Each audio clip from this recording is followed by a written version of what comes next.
Castaway. We're wanted men.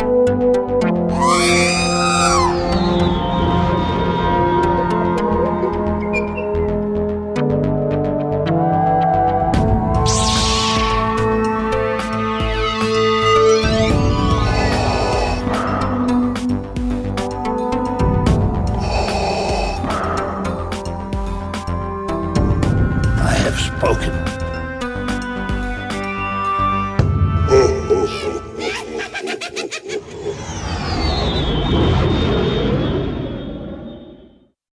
We at 102, right? 102. Welcome to episode 102 of the Smugglers Galaxy podcast.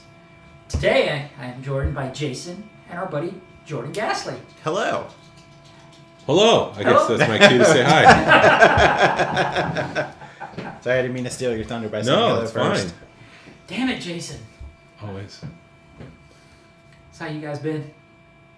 Good. We've Yeah. been chatting for a little bit. Yeah, we've been chatting, Yeah. smoking cigars, Yeah, drinking beer.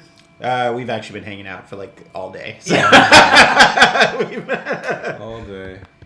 It's been great. We had a meetup today at the Cobb Antique Mall, and then we went over to Second Chance for a little bit, and then we came over here, had some beers, and we were going to record outside, but my neighbor decided to cut the grass, so we moved inside. It's a little bit cooler in here. Yeah, I was about to say like moving inside with the central air conditioning. Because outside in August in Georgia is not the best. Right. And we got a new AC, so it should be nice and cool. It's very nice and cool in Mm-hmm. I'm not mad at it. No, I'm not either. It's great. So how'd you guys enjoy the meetup? here. Good. I picked up a Dagobah Luke, Power of the Force 2, short saber and a long tray. And then I also picked up the vintage Empire Strikes Back party plates, still sealed. Nice. You're the one who bought those. Yeah, to go with my... were you looking at them? No, I just saw somebody pick them up. Yeah, that was me. And they'll go with my centerpiece. Oh, cool. So I just need the cups and the napkins to go with that set. I've got a few of those, but I think it's the one with Boba Fett. I have to look and see. They which might ones be I the got. right ones, but I'll get my own. No, I've got mug. I've got plates. And I've got I don't know napkins. what that is because the Empire ones are the Chewbacca on it, the weird Chewbacca. Okay. I don't know. I'll have to look and see downstairs, and then I can show you when you leave. As you go downstairs. Okay. Did you get anything, Jordan? Today, no, I didn't pick anything. But I was looking at a Marvel Legend figure at Second Chance, but I decided to leave it for another day. So I thought maybe if I go back in a week and it's still there, then it was meant to be. But I was I don't know. I was trying to find something Star Wars wise today, and I just couldn't find anything that was jumping out at me. Nothing that I actively needed or anything. But I did have a few Black Series orders and pickups this week. They've all been the Figure and Dan figure because I'm trying to get my modal nodes. So I've had my Nalan Cheel ship. I found a Figure and Dan 2 days ago, and then I also ordered one, and it's going to be here tomorrow. So I'm 4 figures into my modal nodes band, but that is. Oh, those are the retro. I was gonna pick them up. I was trying to be sneaky about it. No, Jordan. sorry. I'm giving away all the secrets. Yeah. Glenn got up from his chair. He walked over to the other side of the room. I wanted to actually talk about that this episode. I picked up some of the retro figures this week, and Jason wanted to kind of pick the brains, or he had a question about them, or Not a question. not a question. I have an opinion. An opinion about them. So I was going to grab them so we could look Epiphany. at them, but Jordan, was like, "Hey, Glenn, just picked something up." Yeah, sorry, no, I didn't mean to give away. Didn't mean to steal your thunder. That's all right. I'm a terrible podcast. You guest. really I'm are. I sorry. listen to your podcast all the worst. time, and it's my one of the podcast is many. awful. It's one of the Disney podcasts. We have 7 of listeners. Hey, dude, our listenership's going down and down every week. I'm like, what the hell? But anywho, yeah, what did I picked up one of the ceramic bootlegs that Second Chance had. It was the spaceship with an astromech droid underneath it, so that adds that to my ceramic bootlegs. So he gave me a price I couldn't refuse, and sold. What did I sell? I sell a lunchbox, so kind of equals out. So this new Retro Vader looks amazing. Oh yes, so I picked up a couple of the Retro Vaders. I have a Retro Vader and a Retro Fifth Brother. I've got the Retro Grand Inquisitor downstairs that came through, and I was kind of surprised they shipped the Fifth Brother and the Grand Inquisitor in like a box, and thankfully I'm an opener. They weren't bad, but they were kind of squished in the box. And then the Vader I thought was a book, because the box, it almost was like a book box that they put them in. Because I'd ordered one of the Rebels. They did a trade paperback book, and I ordered that off of Amazon. They'd done a limited edition cover, and then they came up with a more regular cover. And I had ordered the more regular cover off Amazon, and I thought that's what it was, but it was my Retro Vader, which actually showed up. All of them showed up pretty decent, but I opened them all, and Jordan and Jason are having fun looking at them. Oh, Yeah. that's interesting how they cut like the hip skirt Yep. on Vader. They cut it Just and- like Anakin. Yeah, that looks And the cool. Emperor. And And Obi-Wan.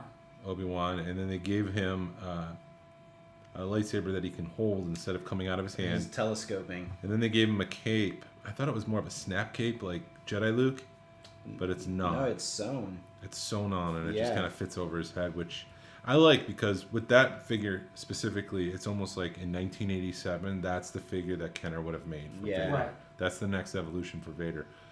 It's also got, like, when you look at it closely, like the lenses for the eyes, they're a nice brighter red tint than what they normally would be, so they really pop.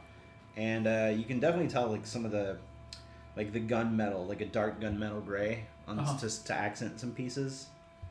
I'll have to pay I more think- attention to it.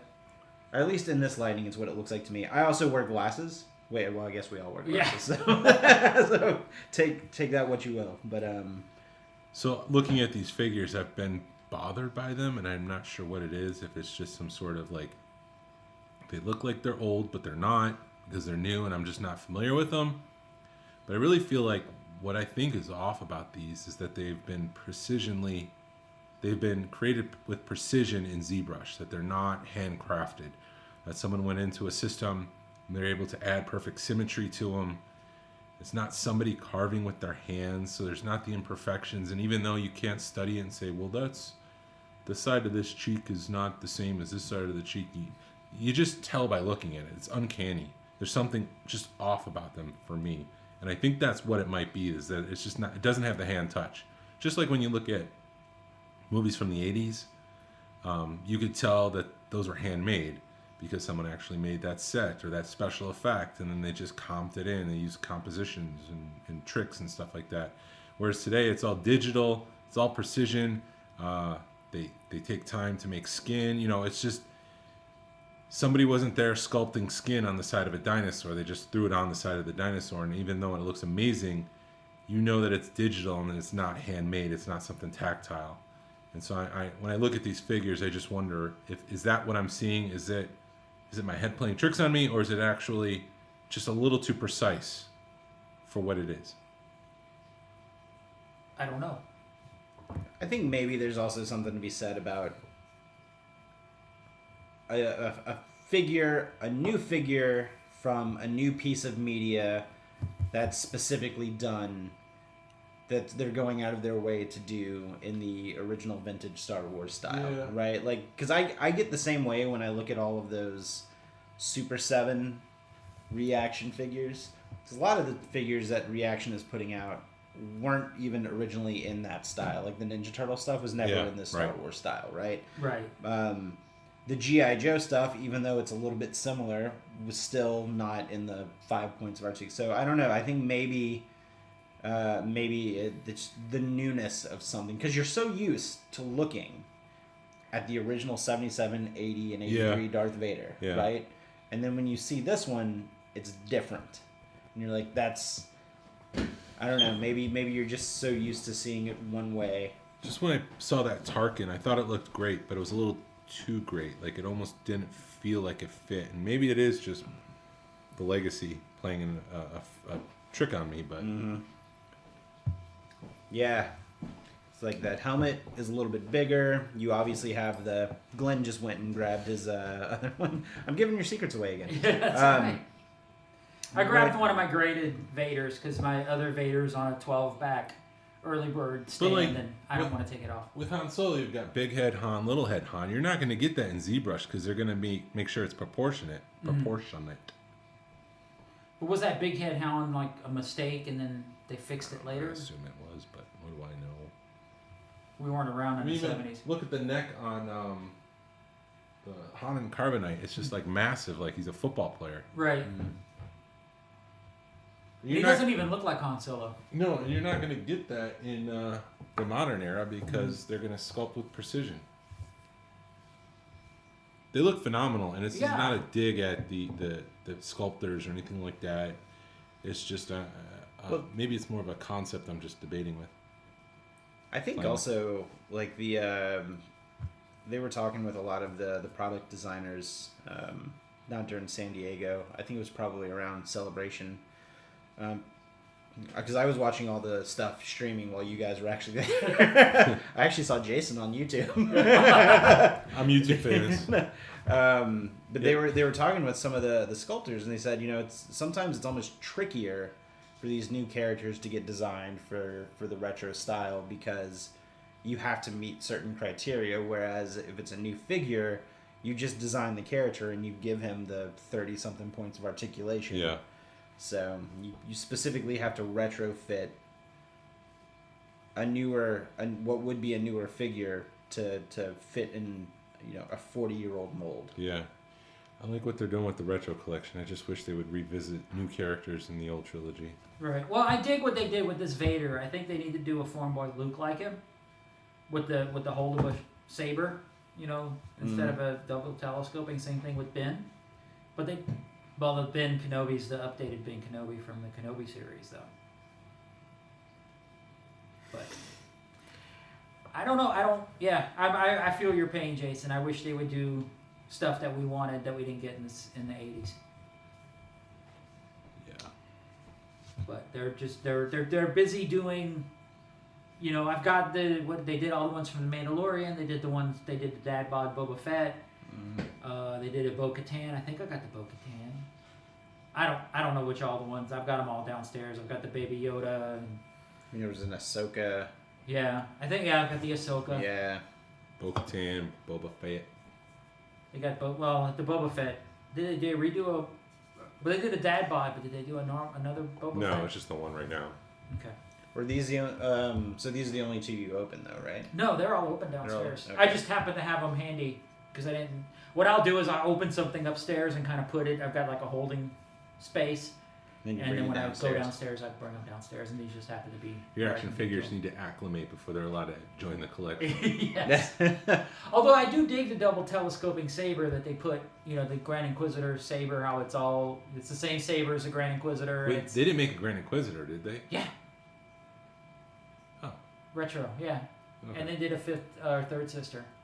Well, I know that one, yeah. But Yeah, I've got him downstairs. awesome. Which I dig him. I think the thing with the TVC that I never was able to get over all the articulation that the TVC had because I'm so used to only the 5 or 4. Is it 5 or 4? 1, 2, 3, 5. 5. I guess 4, depending on the pick. Sometimes the figure. neck. Yeah. Yeah. Yeah, 5. Yes. It's just too much articulation on the TVC stuff for me. Yeah, with the Luke Dagobah, the articulation on his arms just detracts from the actual figure itself because he's got so many points of articulation. It breaks up the arm and it doesn't make it look like an arm anymore. Yeah. It looks like, those snake toys you would play with where you would hold it in air and the snake would kind of wave back and forth. That's kind of, it doesn't look like a snake. It looks like Right. I get what you're saying. There's too much stuff. too much that breaks it up. articulation. Yeah. Whereas this, I do think you do have the, like you were saying, without the articulation, it's more of a better mold, for a lack of a better term. I wonder if the retro collection is going to be long game worthy. Like, I wonder if they'll go back and start doing all of the everybody that's on like the 96 back in a retro on a retro card. Sometimes Hasbro does things to prevent other people from doing it, because if they say that we have the license, or we've done it before, so we have the license, it protects that. I don't know if anybody would come in and try to take over this, but this might be more of a trend following thing, that they saw Funko and Reaction Figure doing it, and they saw that there was, just like with the Black Series, with the holiday stuff, they're looking at what Funko's doing and saying, why can't we chase some of that money?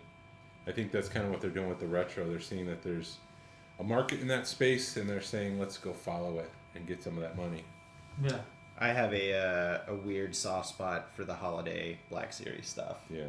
So you guys, I know I messaged you guys on our group chat, and I know that you guys talked a little bit about it a couple episodes ago, but the Halloween Black Series that they revealed at San Diego Comic-Con. Yeah. I'm about to buy every single one of those skeleton clone troopers that I see. I will leave none of them on the pegs because I need an army of skeleton clone troopers. Yeah. And the werewolf Wookiees look pretty cool too, but man, those skeleton clone troopers are gonna be I'm gonna make that my entire personality whenever those come out. Like I said, I want to see one of those in person before I buy it, but I think those are cool just because it's something different. Yeah, I hope they go up for pre-order soon because No, they said no pre-order. No? No drop date. You're just going to find them on shelves.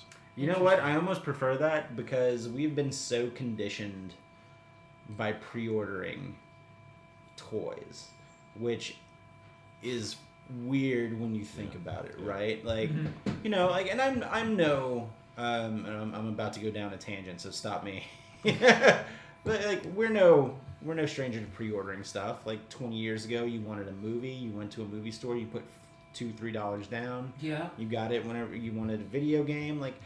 But it's weird that has moved to toys, right? Like that's just kind of a testament, I think, of what the toy market, or for lack of a better phrase, adult toy collector market has turned into. There used to be a time where there was no release dates on toys.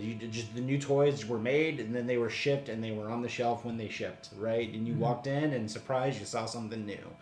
Now that everyone was, from that era has grown up and is still collecting stuff, or has just started collecting stuff again, now these companies are like, well, this will be on the shelf this date by this month, which I think is so weird for a toy. Right. Well, and also going back to like your thing with the movies and the video games, or pre-ordering that stuff, when you did that, if you missed out on the pre-order, you knew you could still go out on the release date and find it. Right. If you don't pre-order the toys, you may never find them. Right, and but what's really funny about that is that it's like that with video games and movies now too. Like, really? I mean, movies, a lot of people have been moving to digital. Video games a lot of people have been moving to digital. But for example, I have a buddy of mine, and this was back whenever the PlayStation 4 and the Xbox One came out. He got the Xbox One, and he went on release date for an Aliens video game. And he went to Best Buy and said, yeah, can I get a copy of the Alien video game? And the guy at Best Buy said, Best Buy, a big box store, right? Said, did you pre-order it? He goes, no, it came out today.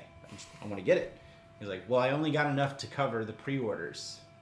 I was like, but you're Best Buy. Like, why would you only get, like, let's say 10 people pre-ordered. Why would you only get 10 of something that you could sell in a big box retail location, right? And I don't know, like this, and I feel like this is where the whole pre-ordering thing gets really dicey, because it came out today. I should be able to walk into a store and find the thing I want on the shelf because that's the day it came out. Right. And I don't know if it's a supply and demand type thing. I don't know if companies are just let's only supply what the previously prepaid demand has been, or what. But I don't like the idea that even on release day you can't walk into a place and find something. Yeah. And now all of that has shifted to toys, right? Like whenever the Micro Galaxy Squadron stuff started to come out, and it said it should come out, like let's put an arbitrary date on it, August 1st. You guys went out looking for it, and you guys couldn't find it for a week, right? Yeah. Yeah. So I mean, I don't know. It's just weird. I don't have an answer. I ask a lot of questions, and I propose no solutions. I don't have an answer either. You have to ask Hasbro. Right. Right. And Hasbro kind of looks at you like, huh? But of course, like a lot of toy retailers do that now. Like, I mean, again, like how if you go to Big Bad Toy Store or Entertainment Earth or any kind of other big e-tailer, like how many actual in stock now figures do you see versus pre-order? Oh, it's all pre-order. Yeah. And yeah, I'm not happy with the way things are going. I mean, even with the Micro Galaxy Squadron, it's hard to find because there's so many scalpers and there's so many people that'll go in there and buy it all up. And I have my own issues with the Jazwares stuff, like because Jazewares is also the same company that does the AEW, the All Elite Wrestling figures, and the guy who runs it, bless you, Jason. Bless you, Jason. No, I'm not allergic to cats.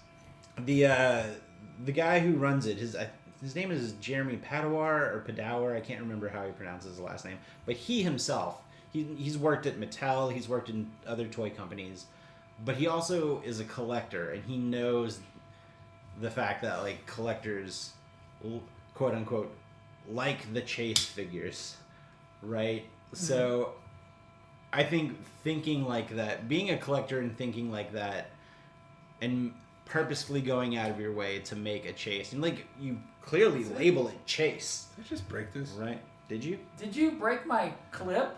Oh man. Oh, Jason, you broke my 50 All I cent. did was just go like this and it broke. Your chip clip. Oh man, Jason. I did what it's supposed to do. I wasn't even like. Oh, no. Jason just broke my Millennium Falcon chip clip. I'm destroyed. Oh, I'm distraught. man. Distraught. I'm gonna go drink my water and cry. You're not drinking your Strongbow? Are you done with It's like a shot. There's nothing in there. Oh. Dude, I don't know. He's done. I didn't buy them. They're okay. They're good. But At least you got some appreciate apple them. cider. Yeah, I appreciate it. But no, just like the fact that toy companies are catching on, going, oh, collectors want this stuff, but let's make this one even more collectible. Yeah. And it's, man, like, and which is weird because I mean, who are you really helping out? You're helping out the secondary market a little bit more on that one. Yeah. Right? If I make like the Sabine Wren, the TIE fighter, right? And it's a 1 in 5,000. Yeah. You're only helping because Jazewares gets, I don't know how much do those things cost. $10, $15 a piece. Yeah, 15 a piece. Okay, let's say $15, $16. Jazzwares still only gets $16 off of that one chase figure because that's what the MSRP is. But meanwhile, some dude on the internet's gonna get 50 or 100 for it. Yeah. I don't know. I think that's a weird concept of going out of your way. Like I understand the idea of having something cool and collectible, saying, "Oh, I have this piece that's 1 in 5,000 or 1 in 10,000, 1 in 15,000," and I get the idea of like saying you have something that's kind of cool and exclusive, but at what cost? Right. $15 or $50? I guess it just depends on the collector, right? Right. So. Yeah.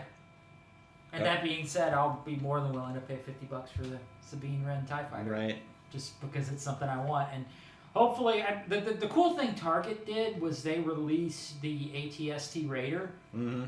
They sold it as a chase. And I don't know how many they sold. What was that? Interesting. Was that at what, 15 or 5? The ATST Raider. 15. But Target sold all theirs, and we're selling this chase. So I was able to buy one. Jason was able to buy one, and it showed up chase. And it was a chase. Huh. That's interesting. That's how I was able to get it. It's the 5,000 ones that are going to be difficult to track down, and I'm just not appreciative of that whole idea of chasing down toys. Mm-hmm. I think you can thank Funko for that. Yeah, it's all. I think I can Funko. thank the Pharma Bro for that. Nah. It's a joke. I wasn't being serious. Well, he's still a dick. He still has that Wu-Tang record. Yeah. But, yeah, I don't like the idea of chases. I don't think it helps the hobby. I think it breeds the secondary market. And it's just a bad idea, especially at the rate that they're doing. Like, in the first series, there's 6 different chases that are very, very limited. Mm-hmm. Like, no, stop. Just make the toy and we'll buy it. Right. And if you're worried about the brand dying off or something like that, just make only 20,000 of each item. I mean, that's a little bit more than the 15,000. I just not happy with that whole concept with Jazwares. Do we even know what they're making as a normal run? No. It could be like 60,000. I don't know. I'm just talking out of my tailpipe. Right, but like with the Sabine TIE Fighter, all it is repainting a TIE Fighter. It's not like you're totally redoing Well, it. same thing with the white one. That's only 5,000. I mean, I understand the concept of if you're going to do a chase and you want to do a San Diego Comic-Con chase like they did with the blue one. You know, and they made it to like 500. Oh, if that's something you want to do, that's cool because it's limited to San Diego Comic-Con or whatever. Right, it's an event exclusive rather than a free-for-all, like may the best man win exclusive, right? Right. So... And still, I don't think that 1 in 500 is going... It's going for the same price as the Luke Jedi. Yeah. And there's fewer of them. Right. I think Luke Jedi is going to come down in price at some point. Well, heck, I'm seeing people are putting those things on for like a regular one for like $50 right now, online. And maybe I need to stop opening them. Which is weird for you to say. Jason, you didn't open any of them, did you? I opened them all except the chases. Yeah. Heck, I just opened my chase, my ATST today. Thankfully, it stood up versus the big one. The Black Series one never stood up. Yeah. Yeah, that's a I weird had that one. Yeah, that is a weird, Because I ended up getting that 3 3/4 Black Series. I think I got it at Ross for like $10 or something like that. I opened it, I was like, oh, this is not good. Right. Which is weird because it's an updated version of the Power of the Force 2 one, and the Power of the Force 2 one was really good about standing up. Which is the same mold as the Kenner one. Yeah. Yeah, but they had a locking on that one, and this one I don't think they had locking legs. It was very top heavy too. Yeah. It was all weird. But yeah. And you haven't only Jazzwares stuff you've seen. Micro Galaxy Squadron has been down in my basement. well open. Yeah, I mean yeah. I've been seeing the stuff on the pegs. I haven't really been like whenever I sift through it, I look for chases for you guys because I know that you guys are looking for them. But you know, I'm not too into the line myself, so I'm probably not going to pick up any of them. I've been more keeping my eye open for Black Series stuff that I've been wanting to put on the shelf there. I've started to semi-regularly find those 501st Archive Clone Troopers, which is weird because they were supposed to be out like a year ago, and now I'm starting to see 1 or 2 on the shelves here and there. But I've already got however many I wanted, so that's interesting. Yeah. I've been happy with the Jazzware stuff. I think it's good quality. The paint application on the action figures themselves, the minifigures, they're kind of skimpy. Yeah. There's not a lot of detail on it, which is fine. It's just when I compare it with the Action Fleet ones, it's like, geez, did they really cost so much less back then to add 3 extra paint colors than what they do now? Because like with the Stormtroopers, it's all white except for the goggles. Those are the only things that are painted black. Huh. But I have all of them except those 2 chases, and I've been happy with it. I like how when you hold up the Slave 1, the cockpit rotates. Is that the Easter egg you're talking about? No, the Easter egg I was talking about, did you see where to put the jetpack? No, I didn't see that. I know there's a spot in the Razor Crest to do It's that. about the same spot in the Razor Crest. But if you open the back up, there's a little hole in the wall. You can put the jetpack in. Okay. And I didn't understand what it was for until I looked at my figure, and I just decided to pull on the jetpack, and it came off. Yeah. And it fits right there. We were talking to the gentleman at the Celebration booth. He was telling us about the Easter egg on the Falcon. I haven't put batteries in mine yet, so I haven't tested it. And this was the first time I was able to test it, and we couldn't replicate it. There's a moment in the toy where the engines are supposed to cut off. It's supposed to give that kind of thing, and we can't get it to replicate that, so it's a little disappointing. I'm sure it's there, but I wonder if it's like an up, down, left, right, where you have to hold it for like 3 seconds and then release and press again. Like, I just don't know what the Easter egg is or how to find it. Right, like this specific button combo. Yeah. Yeah. And I've tried a bunch, and I drove my dogs crazy, so I stopped. Because they were all like, "What are you doing?" And I could tell my wife was getting a little aggravated with me. But yeah, I tried hitting the engines, and then you hit the guns, but the engines and the guns like cut each other off. Yeah.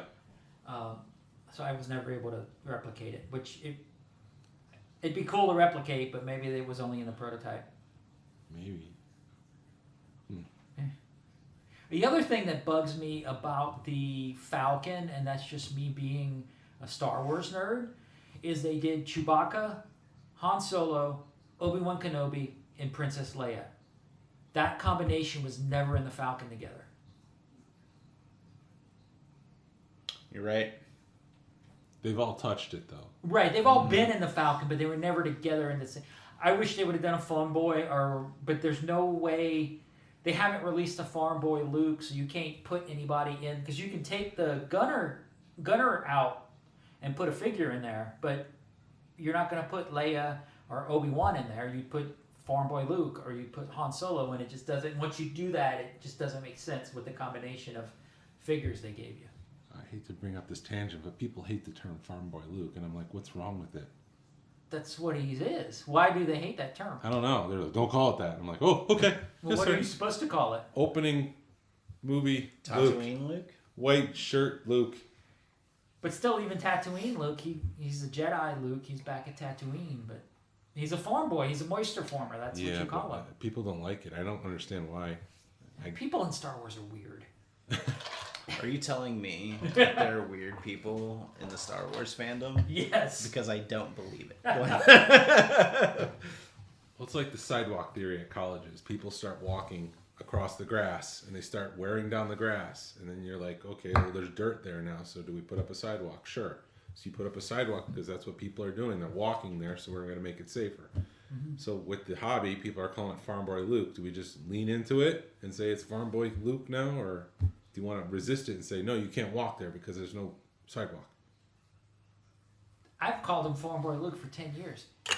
That's what I call him, but my wrist was slapped at Celebration. So. Who slapped your wrist? But it's not- weird. It's weird that somebody'd say don't call him Take that this and offline. and then not tell you why. Yeah. I was under pressure, so.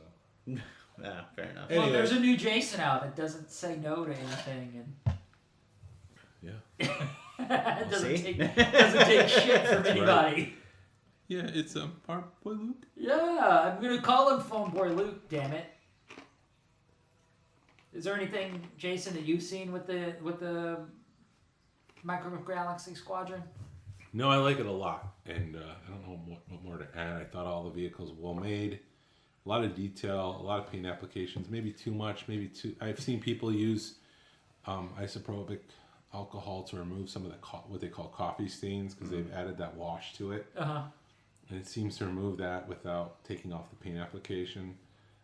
Maybe it's a little too dirty. I don't know. I like what I see, and I'm very happy with it, and I'm looking forward to more. I just wish they would get rid of the damn chases. Right. Mm-hmm. I mean, I think they did that was one of the best Falcons, because to me, the Micro Collection Falcon was the best Falcon. Yeah. And then they released this one, and it compares it gives the Micro Collection Falcon a really big run for its money, just because it's updated and it's got a lot more going on. I had a visceral reaction when I saw them in store. I grabbed 3 of them the first time I actually found them, because I was searching for weeks trying to find it. And when I did, I felt my stomach lift, and I felt like I was 12 again, fighting the action fleet in store. I was just so excited to have them, and I really like the line. My only complaint again is the chase. Is the chase. I hate to sound like a broken record. No, I mean, but how long has it been since you've seen something new that was Star Wars? And I realize that, like, Star Wars is a 45-year-old franchise at this point in time. Like, new as in a new line of something, because Black Series has been on the pegs for a while. 10 years. TVC, yeah. So the fact that we had a new line of something Star Wars is pretty exciting. It's exciting. Right. So I totally agree with you. Now you've got something to hunt for, and you've got a reason to start going into Targets again and going into Walmarts again and look for this stuff. And like Jason said, you do have that, oh shit, I just found this, and then you look through it and you find out that it's all regular stuff because somebody's already picked through and got the chase. And it's really aggravating. I've seen posts where people have posted that like the blind boxes, somebody posted that somebody before them had gone through and opened all the blind boxes on shelf and put them back on the shelf because then picked all the chase out. That's really crappy. But I didn't realize how hard the chase were to find until somebody had posted that they at Celebration they were a Cobb Vanth cosplayer, and he claims that Jazwares went through like 70 boxes to find a Cobb Vanth to show at Celebration. interesting. Yeah. They had one on display though. Right, but they went through 70. He claims that Jazwares told him they went through 70 boxes to find one to display. Oh my God, it's just not cool. Right. Just make the product and sell it. Whenever Jazzwares can't get one of their own figures, I think we have an issue. Yeah. But then there was another dude that posted. He posted that he bought 3 of them or 4 of them. He had 2 Cobb Vanths and 1 AG the IG 811. Those 2 chases. Yeah. Yeah. Well, it is what it is. It's part of the game. I don't like it. I understand doing the blind boxes because that sort of seems to be the hot item right now is blind boxes because the kids love them, and they've got the price point right, $6 a pop, and like I said, the $16 chase it kind of sucks. But did you know that they even made a chase or they made a different variant on the Razor Crest too, Jason? What's that? That instead of it has Quill and Yes. Jawa. Yes. Yeah. It falls apart. They take apart pieces like Jawas have done that in the show. So it comes apart more than the other one? I thought there was 2 versions of the Razor Crest. The one that we have, Right. the one I have. I don't know if you have it. Do you Yeah, I you have the one with Baby Yoda. You have the baby one. Yeah. And then there's another one with Quill and a Jawa, and it comes apart like the Jawas have ripped it apart. So it comes apart. Oh, hold on. My dogs are barking at something. Let me go see what they bark. But yes, it does. It does come apart. So Hey! I guess I have to edit this out. No, I say leave it in. I gotta edit it out. People are gonna be like driving in the car and want to hit 5 seconds. Nah, man. 15 seconds. This is the real stuff. This is the real podcast right here. Well, This is this is real life. This is what really happens. Let's enjoy the silence. My dogs are barking, and I've got the big front door, and somebody's walking the dog. Let's go play. I like how you used the phrase "my dogs are barking" and it wasn't an analogy. it was actually literal. My dogs are barking. Yeah, you gotta figure out where that other Razor Crest goes. Right, or how I can where, get that. how to get it. I mean, Yeah. do they even, It is it hasn't been even, released yet. it hasn't been released No. yet? So is it a chase, or is it just, hey, we got another Razor I Crest? think it's another Razor Crest. Okay. Another version of it. Which, they put the launch edition sticker on it, and I'm like, does that mean they're going to be releasing 15 different versions of Luke X-Wing? And just further down, so season 3, Series 3 will have another version of Luke X-Wing. It just won't have the sticker on it. So is there pressure to get all of those now? Should I just be chasing the chases? That's an interesting point. I don't know why. I mean, I can understand why they put the launch edition on there, but They're gonna put they're gonna put another version of the Falcon out there with the square dish with Bray, Finn, and Poe. you know what? I wouldn't hate them if they did. I mean, it would make sense if they did. Probably do one that's cleaned up with a little extra attachment from Solo. That would be so badass. Yeah. So That's a really cool looking Falcon that cleaned up. I like. Yeah, it does. When I first saw it, within the promo stuff for Solo, it was a little jarring because I'd spent close to 4 decades looking at the Millennium Falcon in one way and then going, oh. But it looked pretty good. I liked it. Well, it's also a cool Easter egg too, because when in what was it, the 80s, they were trying to continue the line, and they actually had developed a escape pod for the Falcon that fit in the Falcon, in the OG Falcon. So I think it's a good homage if they did that. If that's the homage, Right, but right. as a collector, as a Kenner guy, you're like, in your mind, it's an homage to that. Mhm. Yes. Yeah. Yeah. Yeah. So, anywho, they're cool lines. Yeah, and like I said, I'm glad that Jazwares has given us more options on the pegs. Yeah. Right, especially Jazwares. Like, I feel like they're kind of like doing the uphill battle. Like, they're having to carve out peg space, right? So when you carve out peg space, you take peg space away from something that's already pre-existing. So in order for them to get their Star Wars stuff on the pegs, like, something had to give. I can't remember what it was that had to give, but I think it's good that Jazwares have been kind of carving some space out between that and the AEW stuff, and I think they're doing some of the Halo figures or something, some of the smaller 3/4 Halo figures or something. But Yeah. Well, and I also think that they've scaled it because this is the first time you've seen stuff in scale to each other, and it's cool to see. This is what an X-wing and a TIE fighter look like compared to the Falcon and the Razor Crest and the Slave One, and you're okay, this is an in-world scaling of things. Mm-hmm. And we were talking earlier about the AT-AT, and you brought up a good point, Jason, about if they ever did an AT-AT, it would be a normal vintage size AT-AT if they did one. What's an AT-AT? Jason. An Imperial Walker? Yes. An AT-AT, Jason? Oh, okay. I know what that is. Hey, Glenn, can I ask you a question? Here we go. How do you spell the word at? AT? Say that twice. AT-AT? No. You got it right. Yeah. You got it right the first time. We did. It? Yeah, it's an AT-AT. So what That's a do word. you call the chicken walker? A chicken walker? An AT stuff. Atst. Anyways. But I mean, we were moving on from this dead horse. Right. But anyway, the Imperial Walker, the thing that looks like a thing from Hoth, that looks like a cat. We were talking, if they ever did one of those, the scale would be about the size of an original one. Mm-hmm. If you look at the size of the ship versus the original AT-AT, so it'll be interesting if they ever do it. Give it time. I'm sure they will. Yeah. Jazwares has the money to make that stuff, and I feel like it'd be warranted too. Like who here wouldn't want one of those, right? Right. Would you buy one? Probably. Would you buy one? Of course. Yeah. Yeah. I wouldn't, just because I'm not collecting a lot. But the point I'm making is that I see there are clearly 2 out of 3 people sitting at this table right now that Right. would like one. So Yeah. I say go for 10 it. and 4 would be the same size as the Falcon, right? Because it was originally the Falcon. Yes. Mm. Have you watched any of the Industrial Light Yes. stuff? Have you? I've watched about half of it. Yeah. It's a lot more entertaining than Yes. the panel made it out to be. I thought it's incredible. I really enjoyed all the talk and the retrospective of ILM and the development of that.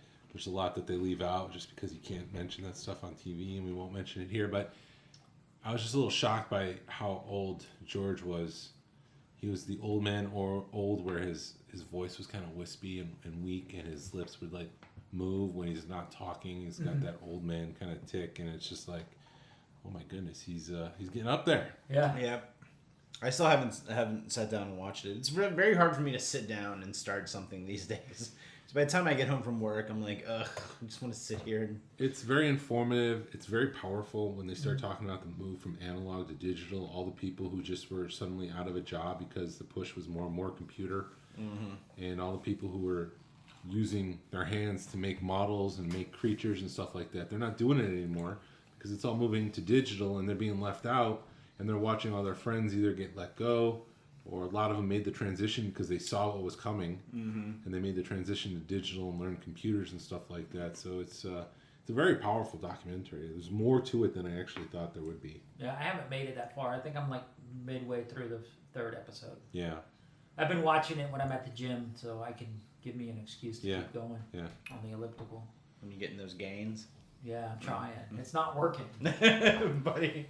I'm not. Trust me. I need to start taking better care of myself. I say that as I scarf down 3 pieces of pizza before we started. Pizza's not helping. And beer and all that other crap, but damn it, it's fun drinking a couple of beers and having a cigar. There's no calories in scotch. Right, exactly. Is there really? No. Scotchity scotch. Anyways. I like scotch. Yeah. What was that Scotch, from? Scotch. That's from Anchorman. Anchorman. That's right. I like scotch. Scotch. For some reason, I was like, oh, that was like Austin Powers. I'm like, no, that's not right. Anchorman. It was the other Anchorman. a word comedy movie. San Diego. Have you? I've also heard Vice has got something too. Vice, I haven't the seen- channel Vice. I don't have that channel. I don't have her either, but I They wonder have if a I can. discussion with Marsha Lucas, which is interesting because she's the one that saved Star Wars because she said no to George, and she's the one that actually edited it and turned it into something good. They kind of touch upon that in the doc, in the ILM doc, Okay. about how it was crap. And what was the other editor that came in and they restructured it and they took things out and made it less confusing. Then after that, George lost control with Empire and he came back with Return of the Jedi full control. He's basically the director. That's my understanding of the situation. He was like a proxy director. He got like somebody, Richard Marquand was just more of a, yes, George, I'll do that kind of director. And then the prequels, I mean, that's 100% him. So just imagine, would Star Wars be what it is without Marsha Lucas and, what is his name? He's a very famous editor. Probably not. It'd be more like the prequels. It's what you would get with Star Wars. Thank God that they fixed that. And so he always had a yes man around him after that. He didn't have someone tell him, no, you can't do that. It doesn't work. Well, that's You can't have the Trade Federation because it doesn't work. It's too confusing. right. You're over-complexing this. Somebody should have told him that in the first one. Do all pod racing. We love that shit. And have 15 minutes of people just walking out to their pod racer. It's working. I liked the I don't know, like the political thriller aspect of the prequels. Well, but you're also a history teacher, man. Yeah, well, listen, I know that, you know that, and now everybody who listens, no, that's I'm no. I don't know if George executed the best that he could because he didn't make it exciting. I don't think so, but at the same time, like, how are you going to make a Roman Senate exciting, right? That's kind of what it was modeled after. It worked in Gladiator. Did it? Yes. It did. It did. Right. What? It did. Did it? It Okay, did. all right. It Okay. did. It did. Okay, how many lightsaber fights were in Gladiator? None, because lightsabers weren't invented yet. Yeah, but that doesn't mean the Imperial stuff, the Senate stuff wasn't interesting. It was simplified to the point you knew exactly what was going on. I don't know. I feel like I know it's not factually true. No, I it's feel a like great movie. I don't know. Like I feel like it might be a little apples to oranges comparison. I'm saying that they could do it if they tried. Listen, I'm not saying that the prequels weren't a swing and a miss because like there's some stuff on there that's like, yeah, it could have been done better. But I feel like I know what they were going for, and I at least respect them for the attempt. Like, did you ever see the? There's a documentary on the History Channel, probably like 15 years ago at this point. It was a couple years right after Revenge of the Sith came out. Empire of Dreams? I think that's what it was called. That's on Disney Plus right now. No, then it might not be that. It was about 2 hours, and the first hour was just the big pop cultural impact that Star Wars had. And they had like a lot of famous talking heads. Stephen Colbert was in there, a lot of other famous actors. I wonder if that's on the Blu-ray. But the other hour, was like a lot of academics, college professors talking about the parallels of Star Wars and mythologies, like Greek mythology, Roman mythology, Asian mythologies. And they were talking to like PhD level professors, and the following of Joseph Campbell's hero's journey and the hero with 1,000 faces. Yeah. And so when I watched that, and they were comparing a lot of those mythologies within the themes of the prequels, that's whenever I think my appreciation for the prequels started to really grow and flourish. Because when I saw them in the theaters, like, I liked them because I'm like, sweet, more Star Wars. But then when you sit with it, you're like, well, this wasn't that great. This wasn't that great. The dialogue in this one wasn't that great. Blah blah blah. And then I almost started to like resent them. Like I almost became every other prequel hater. Was like, that movie sucked. And but then I saw this documentary, and I'm like, oh no, like way more thought went into this than I'm giving it credit for. Yeah. So after that is whenever I started to really have an appreciation for those films. Yeah, it's just the execution. Did he do it the best way? Did Yes, he? the Maybe. ingredients are there, but Yeah. that doesn't mean it's a cake. No, I no disagreement here because Attack of the Clones still exists, right? Like the dialogue in that film is just not that great. Clunky. So McClunky. it's McClunky. But I corrected myself. but Case in again, point. like I feel like, yeah, you know what? I'll give people a pass for an idea that was a swing and a miss. Because, I mean, at the end of the day, how many movies have I made? That number is 0. So, Damn it, Jordan. I made a couple, so. the ones in they're not college Star don't Wars count. No. No, these were middle school, so Buddy, what kind of bills did you need to have paid? a lot. I take care of my kids. But yeah, no, I get it though. But I feel like I have a better respect for those prequels. And then I feel like now with I feel like, but I think we talked about this whenever we were coming back from Joe Fest. It was like the people who, the children who grew up with the prequels, like that was their Star Wars. They're 20, 25. Oh, I've got to take this call real quick. Sorry. Fine. Sorry, my cat's in the bed. I gotta. No, I know where he's going with that, but we don't need to rehash it because we already talked about it on a previous episode of Smuggler's Galaxy Podcast, which you can listen to on anywhere you download your podcast. But yeah, good times. Yeah, man. So what are we talking about now? I don't know, we've got about 10 minutes left. Do you think the future of the hobby is collector-led meetups, convention-like meetups? Because the Empire group is doing it now, and the Canadians are doing it in October. Well, Kentucky's also doing something this weekend. But these are more like destination meetups.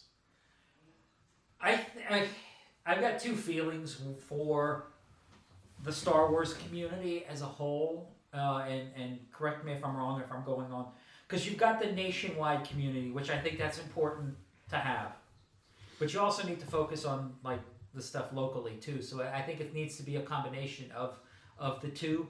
I really dig having the nationwide events, and yeah, I do. It'd be cool to be up at the Empire, the thing.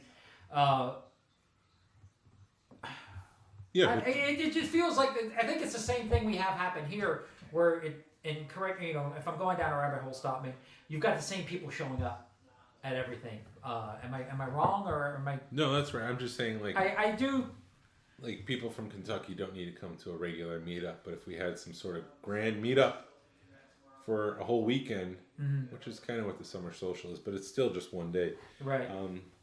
But you have your panels, you have discussion, you have thought leadership, you have events, and is that the future? Is that what all clubs should be focusing on? Not all clubs have the ability to do that, but I don't know. I'm just asking the question. I don't have an answer.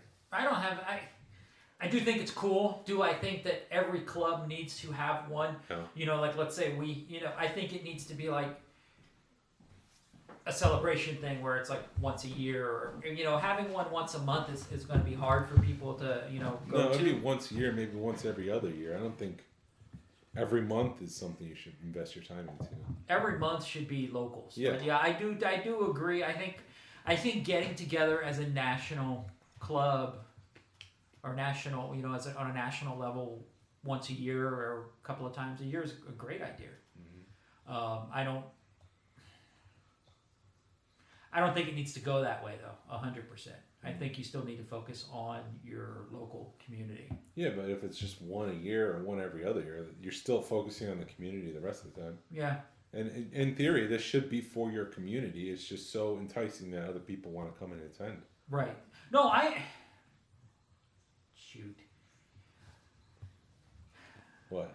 Nothing. I'm trying to process everything. Because there was like celebration, which celebration is like so huge you can't enjoy. It's too big. It's too big.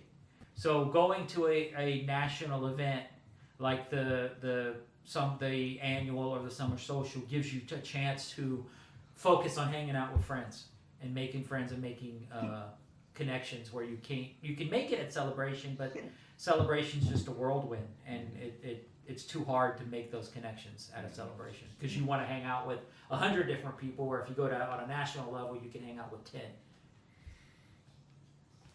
Yeah. And Jordan's not really. You're in the community, but you're not like in it like Jason and I are. I mean, Well, Is I mean, specifically the Star Wars community. I mean, I feel like with the way the Star Wars fandom goes these days, you have to be really picky and choosy of who you hang out with too, because that can go south really quick, right? Yes. So No. Wait, you're telling me there's toxic fans in Star Wars? That's not true. No way. We all No, love but each so other. like I feel like you got to be super picky and choosy, and I don't mind.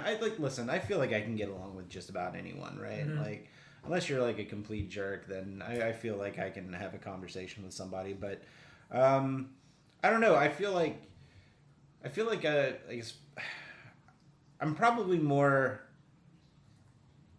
inclined to say that I'm just part of like the bigger toy collecting community as a whole rather than just specifically the Star Wars. Right. Because Star Wars is just a fraction of what I collect.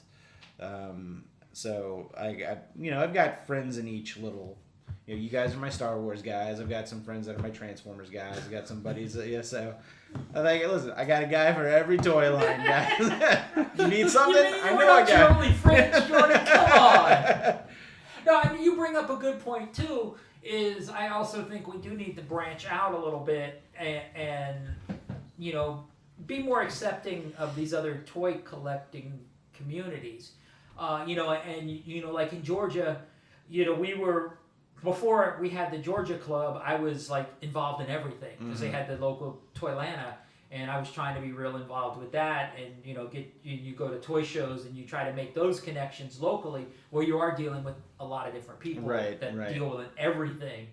So that if the Star Wars came, that's a Star Wars guy, right? That guy collects this. Right. And you figure out who's collecting, and I think what it all boils down to is it's connections and making friends and.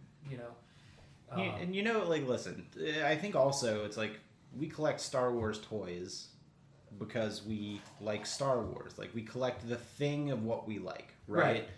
And a big part of that is toy. Like Star Wars is toys, and toys. I mean, there are just tons of toys that bring joy to everybody, right? Like whether it's this toy line or that toy line, so it still has that connection to the larger toy collecting community as a whole, not just specifically the Star Wars toy collecting community. So, although there's some weird, maybe weird's not the right word, very specific intricacies that I've noticed within the Star Wars toy collecting community that I don't really see in some of the other toy collecting communities. Like you were talking about the ceramic stuff, and you guys were talking about the bootleg stuff, which is weird because I see that very specifically within the Star Wars community, and not necessarily. I'm not. That's not to say it's not there in any of the other toy collecting communities, but it's something that I don't actively see as actively as I see it in the Star Wars community, which is something. But that's just. And I'm not saying that that's a bad thing whatsoever. I'm saying because that's very niche to each person's collection, right? Like. Well, what do you collect when you get to a point that you have nothing else to collect? Like, let's say you have all of the 96, right? Right. Collect people's skin. Right. Exactly. But It puts the lotion on its skin. we just took a weird left turn on this podcast, Jason, and I'm gonna have to ask you to explain. Why are you yourself. breaking out that chapstick, Jason? Oh, sorry. Sorry. Are you lotioning? Like right now? In general. I mean, I can. Can you start? Eh. I got 96 figures. I need to do something after my last one. But like you were bringing up, I think, with the Mystic Legions and that's like a Masters of the Universe offshoot. So that could be like the Masters of the Universe, where it's not a bootleg, but it's a third party. It's an homage, because the guys who make Mythic Legions used to make the Masters of the Universe figures. Right. They just don't now. Yeah, it's and a different company. Four Horsemen, I think, is what they're called. But I think with the other, Star Wars doesn't have a Mythic Legions. Right. Because Lucasfilm would sue the shit out of Exactly. somebody would do Yeah. that. Where they do, there's Action Force. I saw that. Am I Just imagining that? the Action Force is like the British G.I. Joe. Okay, well, there's other. Yeah. There's offshoots of GI Joe. There's offshoots of every. It seems like every toy line now has a Right. third party, except for Star Wars. So then we are forced to collect the bootleg stuff. Right. Well, then again, that kind of goes back to the question is, what do you collect when you don't have anything else to collect, right? Like Right. you've got all the vehicles, you've got all the 96. Now what? And you want to collect toys. Now what do you collect? Well, you go back and collect some of the bootleg stuff. right? The Right. space battles, not the Star Wars, but the space battles. Right, Or, and right. Or you So- go to the bootleg ceramics, like I'm kind of Mhm. into, and then you can go into like the variants, which is a totally another thing that Right. people do, and right. So it gets expensive real fast. it does. I kind of wish we did have a third party that was doing Star Wars stuff. Jazzwares. Well, Jazwares is licensed though. Is Yeah. Mythic Legion's licensed? Mythic Legions, no, because they're not official. Not official They're He-Man. not official He-Man figures. Right, but I They're wish we smart. did somebody make like a Space Wars that could go with Star Wars. Somebody make like a not Boba Fett figure. Yes. Yeah, like a Robert Fett. Right, or something. But truthfully, because the stuff that you see is like has no talent. They've got a bunch of guys that are making the bootleg stuff. That's but- essentially what it is. But you're paying $100 for a 3 3/4 bootleg figure. I mean, how much are? I know you said the Mythic Legions are. They're pricey, but they're like when it comes to like the premium figures. When I say premium figures, I mean like anything that's like $49.99 and up for a 6-inch figure, Okay. 7-inch figure. They're on the cheaper scale, but then you see stuff like Mezco or Mafex, and your baseline starts at $90 for a figure. You get tons of accessories, and the figure's very well made and well crafted and is very well articulated. But that's a jump from a $25 Black Series figure. Right. And truthfully, as a Star Wars collector, because I know like Fig Arts. So that's the only other but again, that's licensed. It's licensed. Right? So I'm happy paying $100 for a Fig Arts if it's a figure I want, because it comes with so much stuff. Even though, because you got to pay the imports and all this other crap. I think in Japan they're normal price, or they're more obtainable. I'm also talking out my ass. So, but I would assume that. Is that what that smell is? Yes, exactly. But you see a Fig Arts wrestler, like a Rock. I've seen a Fig Arts Rock in Target, and it's $50. And I'm like, that's an obtainable figure to me. You can't buy a bunch of them, but you can buy one or two of the figures you like. But then is the Star Wars one, because of the licensing, is it a $100 figure because you're having to pay to get it in from Japan and sneak it in the back door, versus one from WWE that's basically same figure. yeah, I mean, I think like it's probably why the Star Wars stuff is a little bit pricier here and there is because of that licensing. Again, I also think it's got to do with whatever company is putting it out, right? Because Figure Arts, like that's, I think the cheapest you're gonna get out with a Figure Arts is like what, $50-$60 for a Han Solo or something like that. Yeah. So.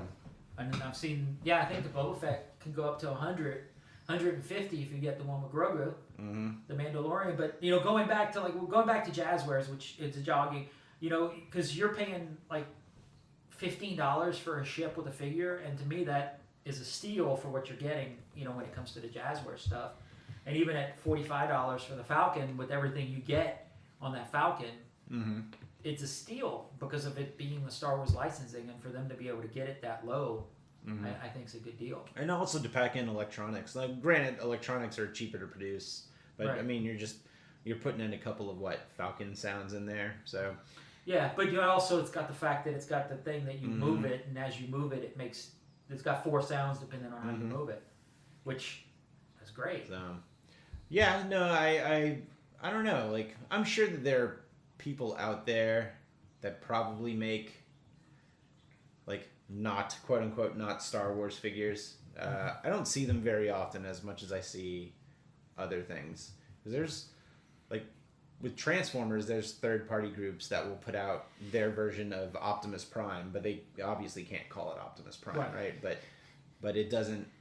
I don't see people crack down on them as much as I would see probably Lucasfilm cracking down on somebody making an unlicensed, unnamed Jedi. Right. Right. So, there is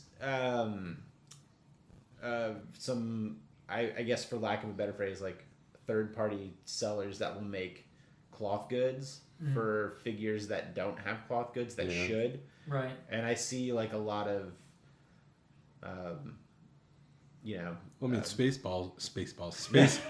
Space Walls used to make backdrops for your figures. Something that Hasbro wouldn't do or couldn't do. right. Did Hasbro shut them down, or They just shut down on their own. No, that was that whole thing where they got the official license from Disney and it cost them too much, and then they were forced to use Disney-owned factories, and the quality wasn't there, and then they just ended up going broke. I feel like I remember that. Happening. All right. Yeah. Huh. I mean, I don't know what the answer is. Like, obviously, the lack of those third-party figures.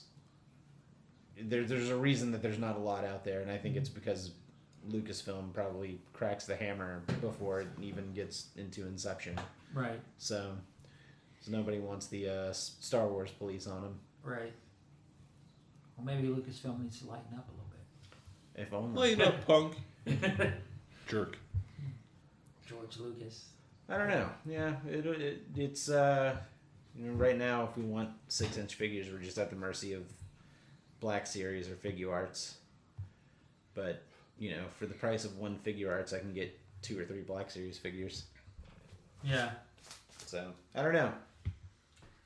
And But I'd rather pay the extra money for the Figure Arts because it looks so much better. I don't disagree. Like, I mean, they do look good.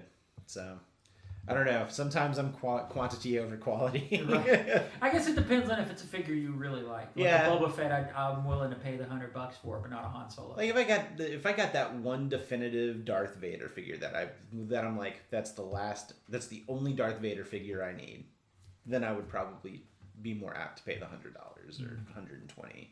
So 120 or 100 each figure for the entire run of original trilogy characters, probably not. Probably can't do that, but I think like the Anakin and stuff are like in that $50-$60 range. But like I said, I haven't seen one, so I don't know what because they're Japan.